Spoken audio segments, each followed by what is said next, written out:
LIPULAKE issue is a complicated issue. It is complicated because it was signed so long ago, 1816. It was signed between East India Company and Nepal. India was not there at that time. Bhairaja Pandey sir, welcome to the Gorkha Spirit. Thank you very much. I'm pleased to be here. How do you see the LIPULAKE issue? LIPULAKE issue is a complicated issue. It is complicated because it was signed so long ago, 1816. It was signed between East India Company and Nepal. India was not there at that time. Then came the British Empire, which took over East India Company in 1858. Only in 1947 India became a country, an independent country. So it's a long time ago. So the issue only revolves around the origin of Kali river. It is quite clear that the LIPULAKE area belongs to Nepal. It's clear.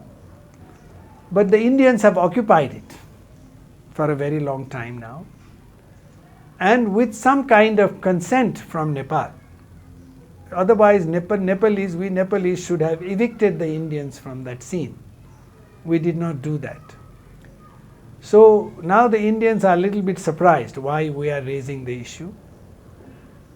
And of course, it's a very important trade route for India to go to China, to go to Mansarovar. So, and between India and China, they have a big trade volume going on, more than $100 billion. So their personal relationship is important, and the two of them want to maintain relationship also to counterbalance Western powers. So Nepal is a very small power caught in between these two giants. We have to negotiate our way very carefully out of this situation. And if we explain our legal reasoning and agree on a mechanism to resolve the issue, I think we might be able to do it. So why we are time and again we raise this issue, Kalapani issue actually, but this time we raise with hope. So why it's happening actually? I think this time the Prime Minister has made it a condition. He has said that we would like to have result-oriented discussion between India and China. He just doesn't want to go and visit India and China to pay respects to the two governments. He wants results. I think this is one of the results he is looking for. He might have many other things to discuss, but at least he's putting the things on the table. It's on the table. So he just wants to see how it goes.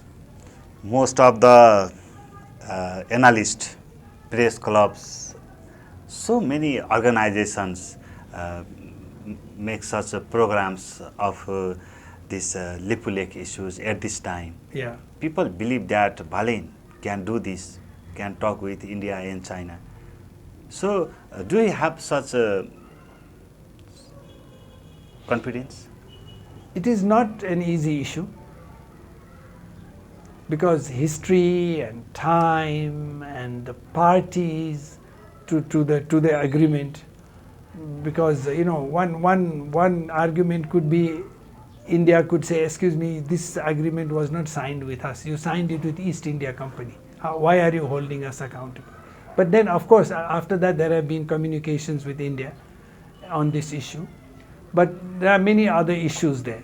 So it's a difficult and complicated issue. One issue is that we did not evict the Indians from there as a rule after the 50s, after King came to power.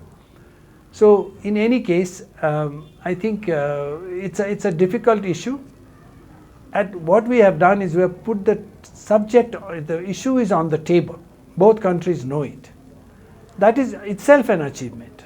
Putting the issues on the solution might take some time, or there may be no solution, but both countries know that Nepal is not going to take it lying down.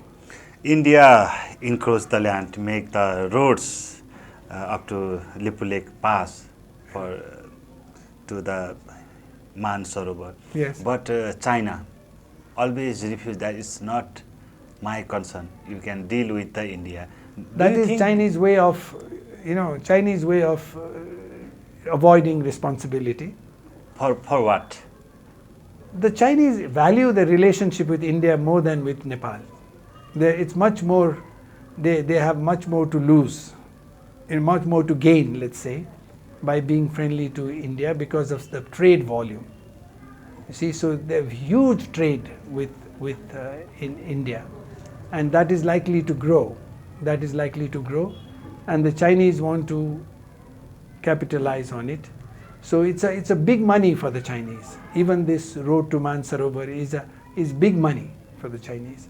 Lot of Indian tourists will visit. So it's big money, and there is a Nepal in between, who has the legal right to that property, but it's a little bit squeezed between these two powers. But with tact, I think we can get out of it.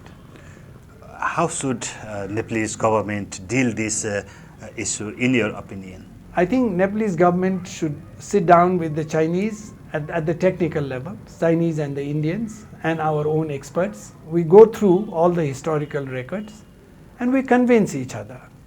And then we say, look, there is no absolute right and absolute wrong. There's a compromise.